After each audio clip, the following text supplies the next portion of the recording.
Assalamualaikum po sa inyong lahat. O sa wikang Tagalog po, ay sumainyo pong lahat ang kapayapaan. Ako nga po pala ang inyong lingkod, Yuritech at your service. Marami po sa mga nag-uumpisa pa lang po sa microsoldering ay nahihirapan pa rin po sa pagpapalit ng FPC connector.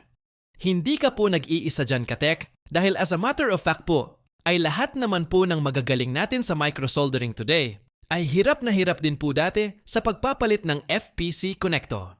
At sa dinami-dami na po ng aking napalitan na FPC connector at sa dami na rin po ng teknik na nasubukan ko, ay ang isa pa rin sa mga teknik na lagi kong ginagamit ay ang tinatawag ko pong manual FPC reballing technique. Ang manual FPC reballing technique po ay ang paraan na kung saan po ay mano-mano po natin lalagyan ng BGA balls ang bawat FPC pad sa motherboard.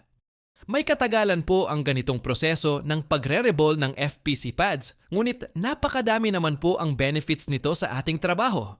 Sa ganitong paraan po ay panigurado pong lahat ng pins ng FPC connector ay maikakabit po sa FPC pads.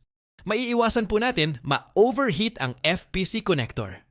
Maiiwasan po natin na ma-disconnect agad ang FPC connector.